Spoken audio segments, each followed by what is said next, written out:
Une fois que tu auras appris ces leçons de vie, la plupart de tes problèmes disparaîtront. Il y a des moments où tu n'en peux plus. Trop de pression, trop de conflits, trop d'émotions. Tu as l'impression que ta vie est un champ de bataille constant. Tu te fatigues à vouloir tout comprendre. Tu t'épuises à vouloir que tout le monde aille bien. Tu souffres en silence et tu ne sais même plus ce qui te pèse vraiment. Peut-être que tu veux juste la paix, un peu de calme dans ta tête, dans tes relations, dans ton cœur. Mais à chaque fois que tu crois y arriver, quelque chose te rattrape. Une remarque, une déception, une mauvaise nouvelle. Tu replonges dans l'agitation, tu perds ta paix encore une fois et tu te demandes pourquoi c'est toujours aussi compliqué. La vérité, c'est que beaucoup de tes problèmes ne viennent pas des autres. Ils viennent de ce que tu portes en toi, de ce que tu refuses de lâcher, de ce que tu essaies encore de réparer alors que Dieu t'a peut-être demandé de lâcher prise. Ce ne sont pas les épreuves qui te détruisent, ce sont les attachements inutiles, les luttes que tu n'as pas amenées, les attentes que Dieu ne t'a jamais demandé d'avoir. Une fois que tu intègres certaines vérités, tout change. Tu ne réagis plus pareil. Tu ne t'énerves plus pour des détails. Tu t'éloignes sans culpabiliser. Tu choisis la paix sans devoir t'expliquer et tout ce qui semblait peser sur toi perd soudain sa puissance. Aujourd'hui, je vais te partager ces leçons. Des révélations simples mais puissantes. Des clés bibliques qui peuvent faire disparaître 93% des problèmes que tu croyais devoir porter à bout de bras. Pas par magie, mais par sagesse, par libération. Parfois, si tu es fatigué de tout porter seul, si tu as envie d'une paix qui dure, si tu sens qu'il est temps de changer ta manière de vivre, alors reste avec moi jusqu'au bout. Cette vidéo peut être un tournant. Et si ce message résonne déjà en toi, prends une seconde pour t'abonner à la chaîne Révélation Céleste. Partage cette vidéo aux personnes qui te chèrent pour voir une fleur pousser dans vos vies. Laisse un like pour soutenir ce travail. Partage cette vidéo à quelqu'un que tu sais blessé, agité, fatigué et écris-moi en commentaire quelle est la leçon que Dieu t'a déjà apprise dans la douleur et le passage qui t'a le plus marqué. Maintenant, respire et entre avec moi dans ces leçons qui peuvent changer ta vie en silence. Commençons par le premier chapitre. Tu ne peux pas tout réparer et ce n'est pas ton rôle. Beaucoup de souffrances viennent du besoin de tout contrôler. Cette leçon t'enseigne à déposer ce fardeau à Dieu. Tu t'es peut-être longtemps senti responsable de tout, des émotions des autres, de leurs blessures, de leur silence. Tu as voulu consoler, expliquer, réparer même ce qui ne dépendait pas de toi. À force de porter les fardeaux du monde entier, tu as oublié le tien. Tu t'es perdu dans des combats qui n'étaient pas les tiens et tu as appelé ça de l'amour. Alors que c'était surtout de l'épuisement. Ce besoin de réparer t'a enchaîné. Il t'a volé ton repos. Tu t'es mis à croire que si tu ne faisais rien, tout s'effondrerait. Que si tu n'intervenais pas, tu allais perdre ce que tu essayais de préserver. Mais Dieu ne t'a pas créé pour que tu sois le sauveur des autres. Il t'a créé pour que tu marches avec lui et que tu le laisses agir. Même quand toi tu ne peux plus rien faire, il y a des silences qui guérissent plus que 1000 explications. Il y a des distances qui réparent ce que la proximité a brisé. Et il y a des douleurs que Dieu seul peut atteindre. Ce n'est pas parce que tu n'interviens plus que tu abandonnes. C'est parce que tu reconnais que ton pouvoir a une limite et que la grâce de Dieu commence là où ton contrôle s'arrête. La Bible le dit avec une force douce. Déchargez-vous sur lui de tous vos soucis, car lui-même prend soin de vous. Première lettre de Pierre, chapitre 5, verset 7. Ce n'est pas une belle image, c'est une décision réelle, un lâcher-prise intérieur, un acte de foi. C'est reconnaître que tu n'es pas Dieu. Et que vouloir tout réparer, tout comprendre, tout retenir, c'est parfois résister à ce que Dieu veut libérer. Dans Proverbes, Dieu nous rappelle avec tendresse, confie-toi en l'Éternel de tout ton cœur et ne t'appuie pas sur ta sagesse. Proverbes chapitre 3 verset 5. Car souvent notre besoin de réparer est une illusion de contrôle. Alors que la sagesse véritable, c'est de s'effacer pour laisser Dieu gouverner. Tu ne peux pas sauver quelqu'un qui refuse de l'être. Tu ne peux pas réveiller un cœur qui veut dormir. Tu ne peux pas porter une relation à deux tout seul. Tu ne peux pas ramener la paix dans un endroit où la guerre est voulue. Tu peux aimer, prier, bénir, mais tu ne peux pas tout guérir. Et ce n'est pas un échec, c'est une sagesse. C'est là que commence la vraie paix, celle de ceux qui ont compris qu'ils ne sont ni les héros ni les martyrs, mais les enfants d'un Dieu qui agit en silence. Ce Dieu-là n'a pas besoin que tu te sacrifies pour que les autres changent. Il a juste besoin que tu lui laisses la place. La paix revient quand tu cesses de t'agiter pour retenir ce que Dieu veut peut-être faire partir. Elle revient quand tu acceptes que certaines situations doivent s'effondrer pour que sa volonté s'accomplisse. Elle revient quand tu fais un pas de côté et que tu laisses la justice divine suivre son cours. Alors aujourd'hui, ne cherche pas à régler ce qui dépasse ton rôle. Reprends ta place. Laisse Dieu reprendre la sienne et tu verras ce que tu pensais devoir porter, il le soulèvera pour toi sans bruit. Passons maintenant au deuxième chapitre. Ne te mêle pas des affaires que Dieu n'a pas confiées. S'éloigner de ce qui ne t'appartient pas, c'est déjà obéir. Tu apprendras ici à discerner ta vraie mission. Parfois, tu te retrouves dans des conflits qui ne te concernent pas. Tu te sens obligé d'intervenir, de conseiller, de prendre parti comme si le silence était une faute, comme si ne rien dire était une trahison. Et petit à petit, tu portes des choses que Dieu ne t'a jamais confiées. Tu dans des combats qui ne sont pas les tiens et tu appelles cela loyauté alors que c'est souvent un manque de discernement. Tout n'est pas ta mission. Tout n'est pas à gérer. Tout ne doit pas passer par toi. Dieu n'a pas fait de toi un agent de liaison entre tous les cœurs blessés du monde. Il t'a donné une voix, une paix, une autorité, mais aussi des limites. Et ces limites sont bénies parce qu'elles protègent ton équilibre, ton appel et ton énergie spirituelle. Quand tu marches avec Dieu, tu dois apprendre à dire non. Non aux charges que les autres projettent sur toi. Non aux disputes qui ne servent à rien. Non aux discussions qui ne glorifient personne. Même Jésus s'est retiré quand les cœurs étaient fermés. Il a laissé les orgueilleux parler seuls. Il n'a pas poursuivi ceux qui refusaient la lumière. La Bible est claire. Si quelqu'un souffre comme chrétien, qu'il n'en ait point honte, mais qu'il glorifie Dieu à cause de ce nom. Première lettre de Pierre chapitre 4 verset 16. Autrement dit, que ta souffrance soit liée à ton obéissance et non à tes intrusions. Tu ne glorifies pas Dieu en intervenant partout. Tu le glorifies quand tu restes à ta place. Et il est écrit aussi, comme une porte tourne sur ses gonds, ainsi le paresseux se tourne sur son lit. Proverbe chapitre 26 verset 14. Ce verset étrange rappelle qu'il y a des mouvements inutiles, des allers-retours vains, comme un cœur agité qui se mêle de ce qu'il ne changera jamais. Toi, tu es appelé à avancer, pas à tourner en rond dans les problèmes des autres. Et si Dieu ne t'a pas mandaté pour une parole, garde le silence. Si Dieu ne t'a pas envoyé dans une situation, ne t'y force pas. Si tu sens que tu t'impliques par culpabilité, par peur de perdre ou par besoin d'être utile, fais une pause. Reviens à Dieu, demande-lui est-ce que c'est vraiment moi que tu veux ici? Et s'il ne répond pas, n'insiste pas. Attends ou recule. S'éloigner, ce n'est pas trahir. Se taire, ce n'est pas fuir. Refuser un conflit inutile, ce n'est pas de la lâcheté, c'est de l'intelligence spirituelle. C'est la marque de ceux qui préfèrent la paix de Dieu à l'agitation humaine. Derrière chaque problème que tu prends sur toi, sans y être appelé, il y a un prix caché. Ton calme, ta clarté, ta joie, ta communion. Et plus tu t'impliques dans ce que Dieu ne t'a pas confié, plus tu t'éloignes de ce qu'il voulait vraiment te révéler. Alors aujourd'hui, fais un pas de recul. Laisse certaines affaires suivre leur cours et toi, recentre-toi sur ce que Dieu a vraiment placé entre tes mains.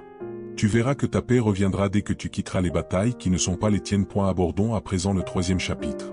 Prends de la distance sans te durcir. Tu peux t'éloigner pour guérir sans haïr. Cette leçon t'aide à poser des frontières bénies.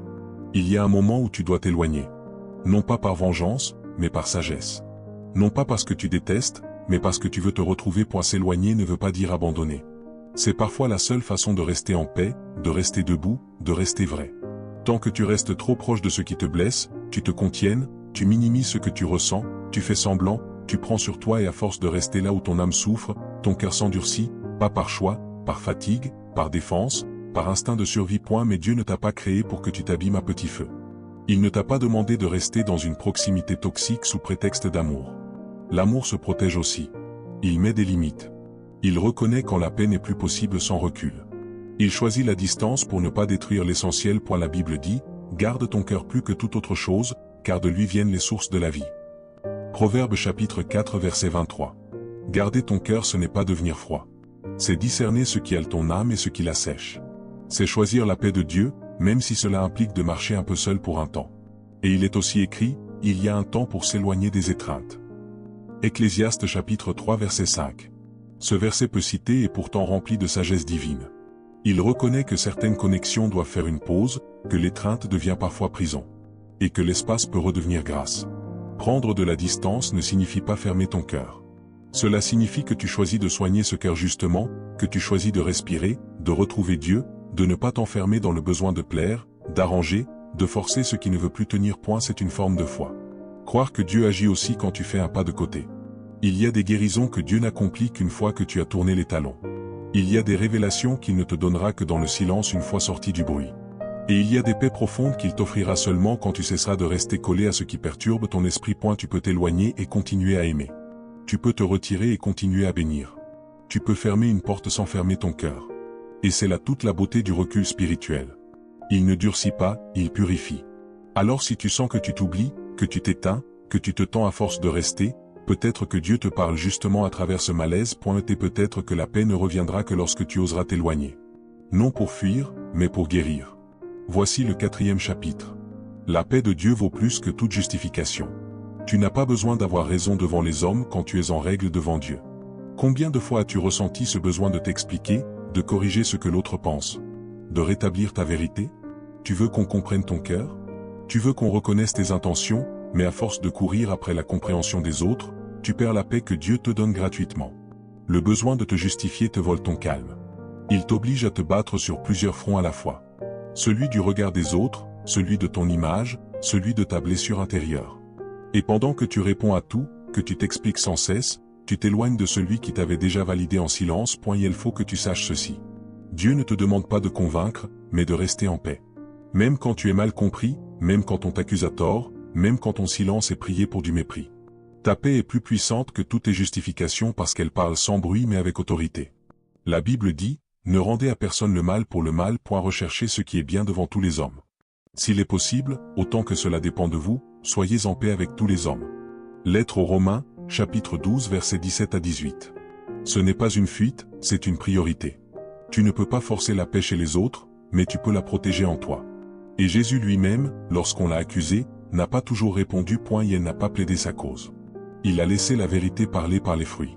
Il savait que la paix intérieure est une preuve bien plus forte que n'importe quelle justification verbale.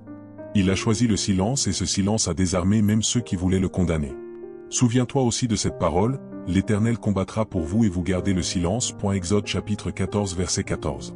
Ce verset n'est pas seulement une promesse de victoire, c'est une stratégie divine. Dieu agit pendant que tu te retires. Dieu répond pendant que tu te tais. Dieu justifie pendant que tu restes en paix. Plus tu cherches à te justifier, plus tu agites les eaux de ton âme et plus tu deviens vulnérable aux regards, aux critiques, aux réactions extérieures. Mais lorsque tu choisis la paix, tu deviens comme une terre ferme au milieu d'une mer en furie, inébranlable. Laisse ta paix parler. Laisse ta stabilité révéler ce que les mots ne pourront jamais dire. Laisse Dieu défendre ton cœur et choisis de ne plus courir après une validation que le ciel t'a déjà accordée. Ce jour-là, tu verras que tu n'as rien perdu. Tu as juste arrêté de t'épuiser et ce calme-là deviendra ton véritable témoignage. Continuons avec le 5e chapitre. Ne force pas les liens que Dieu veut briser. Certains liens ne sont pas éternels. Les laisser partir, c'est parfois choisir la vie. Il y a des liens que tu as voulu sauver à tout prix, des relations que tu as recousues 1000 fois, espérant qu'elles redeviennent comme avant. Tu as prié, attendu, donné, supporté. Mais malgré tous tes efforts, rien n'a changé. Et tu te demandes encore, est-ce que je dois continuer? Et si la vraie question était, est-ce que Dieu veut que je continue? Tout ce qui dure n'est pas forcément bon. Il y a des relations que Dieu permet pour un temps, des compagnons de route pour une saison. Et puis un jour, il t'invite à avancer seul. Pas parce que tu dois rejeter l'autre, mais parce que ton appel prend un nouveau tournant. Ce n'est pas une trahison, c'est une étape. Forcer un lien que Dieu veut briser, c'est comme tenter de retenir un bateau qui prend le large. Tu tires, tu pleures, tu t'épuises, mais tu oublies que si Dieu l'éloigne, c'est peut-être pour préserver ton âme ou pour t'ouvrir à une nouvelle liberté. Ce qui te semblait une perte est parfois une délivrance. Souviens-toi de ce que Jésus a dit, tout sarment qui ne porte pas de fruits, mon Père l'enlève. Évangile selon Jean, chapitre 15 verset 2. Ce n'est pas une punition, c'est une purification. C'est l'amour du Père qui coupe ce qui t'empêche de grandir. Même si ça fait mal, même si tu ne comprends pas encore.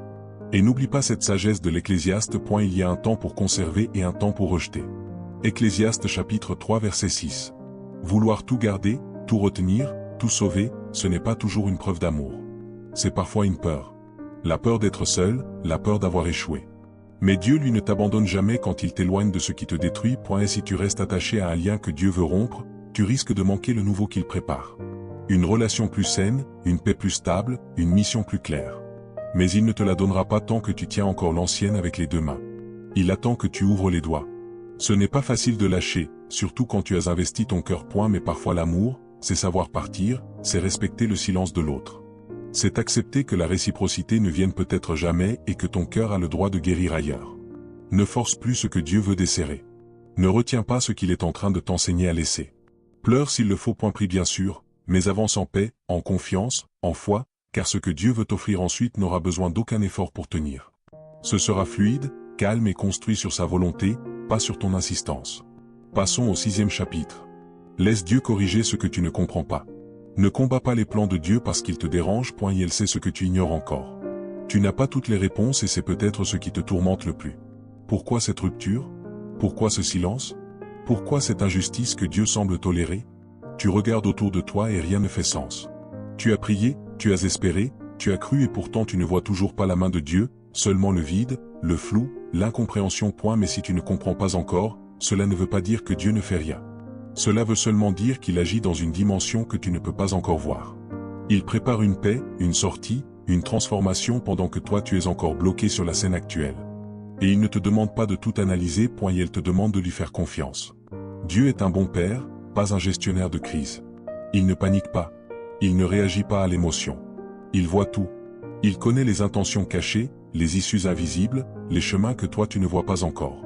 Ce que toi tu veux réparer immédiatement, lui veut d'abord le purifier. Ce que toi tu veux faire vite, lui veut le rendre juste.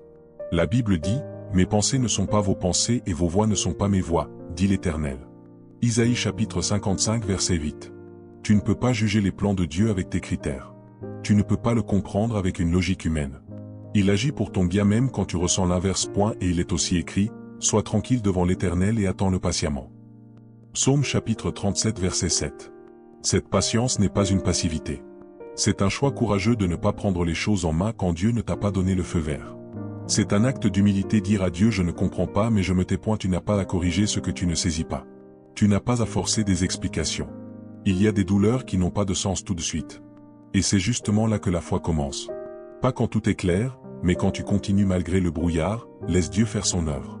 Il sait mieux que toi ce qui doit être détruit, ce qui doit être guéri, ce qui doit être reconstruit autrement. Et elle voit la fin dès le commencement et parfois il retire quelque chose maintenant pour ne pas que tu t'effondres demain. Le calme intérieur commence le jour où tu cesses de lutter contre l'invisible, le jour où tu t'agenouilles non pour comprendre mais pour t'abandonner. Et ce jour-là, même si tu ne vois rien, tu sauras que tu n'es pas seul. Fais confiance à celui qui t'aime trop pour te laisser t'égarer et laisse-le corriger ce que toi tu aurais détruit sans le vouloir. Voici le 7e chapitre. Protège ton énergie, c'est ton trésor intérieur. Chaque réaction te coûte quelque chose. Il est temps de ne plus gaspiller ton calme.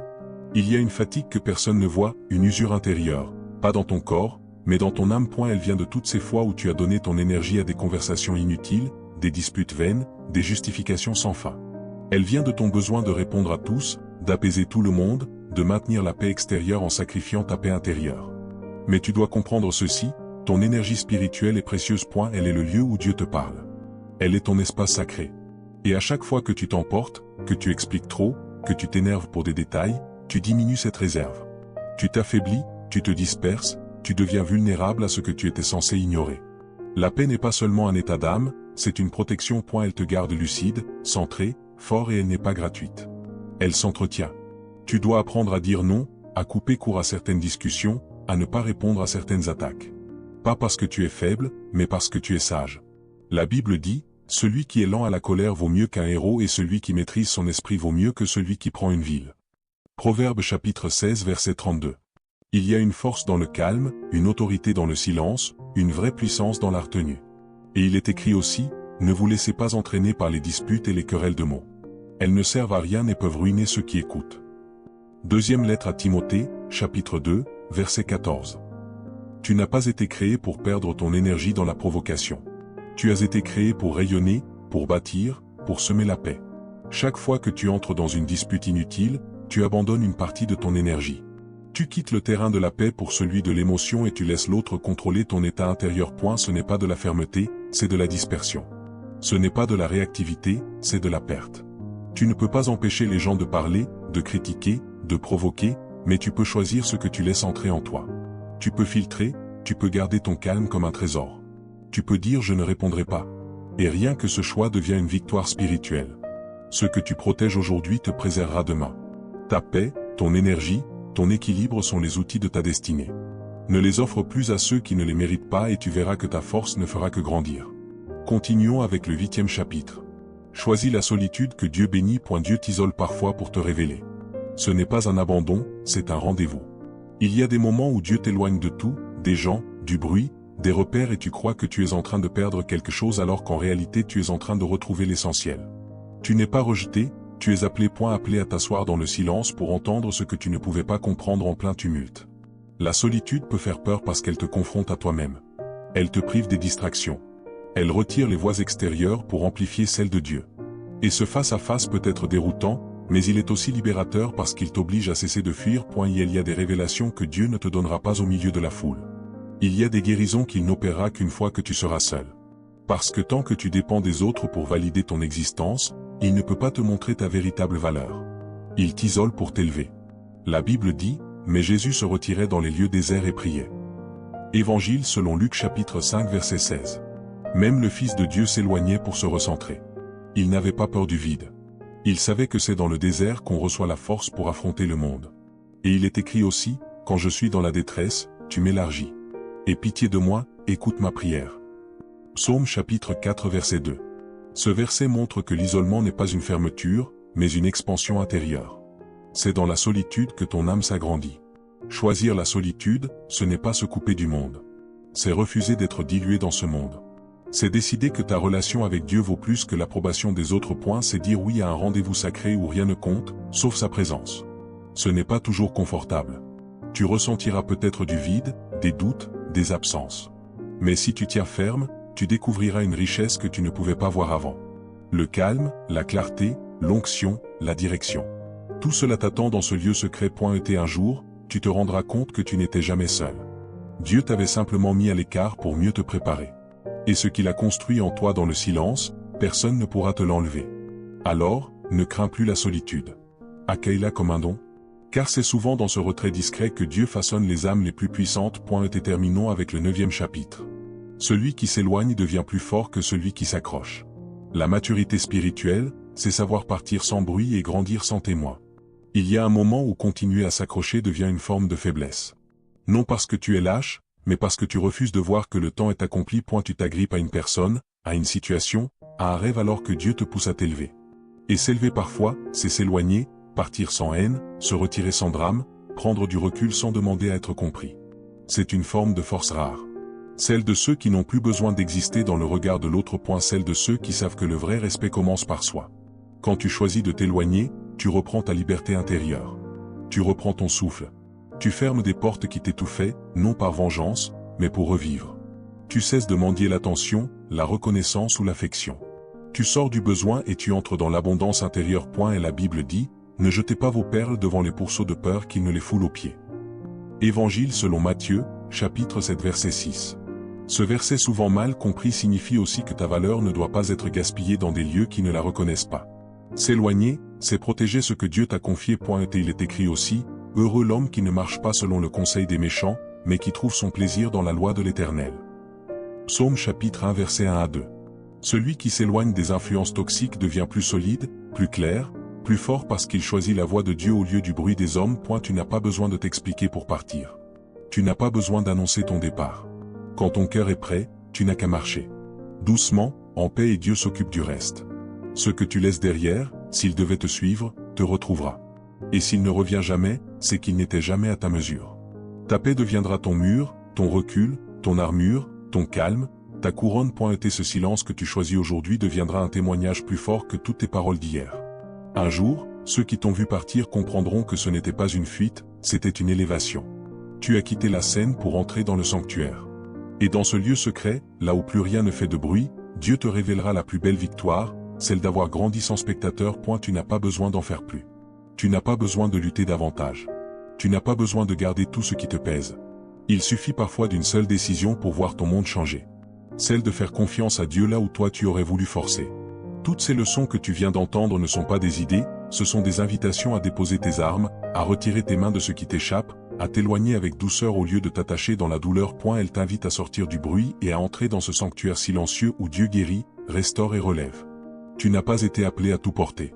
Tu as été appelé à marcher léger, détaché, libre dans la paix de celui qui te précède, même quand tu ne vois rien. Et si tu vis pleinement ces paroles, tu verras qu'en te retirant des mauvaises batailles, tu entreras dans les bonnes promesses. Il y a un moment où la paix devient ta seule ambition. Et ce moment arrive quand tu en as assez de vivre en réaction. Quand tu choisis de ne plus te justifier, de ne plus t'épuiser, de ne plus te débattre, ce jour-là, une force tranquille naît en toi. Une paix qui ne dépend plus de personne, une autorité douce, un cœur affermi. Alors maintenant, respire, ne t'agite plus, ne t'énerve plus, ne retiens plus. Il est temps de lâcher, temps de marcher, temps d'écouter Dieu dans le silence et de laisser tomber ce qui ne veut plus de toi pour saisir enfin ce que Dieu a préparé pour toi. Si ce message a touché ton cœur, je t'invite à t'abonner à la chaîne Sagesse Chrétienne. Cela m'aide à partager cette paix avec d'autres. Tu peux aussi laisser un like si tu veux qu'on continue ensemble ou écrire en commentaire ce que tu choisis aujourd'hui de ne plus porter. Et surtout, si quelqu'un autour de toi a besoin de ces leçons, partage-lui cette vidéo. Car parfois, Une parole suffit à libérer tout un cœur. Que la paix de Christ garde ton esprit et que ton silence devienne ton témoignage.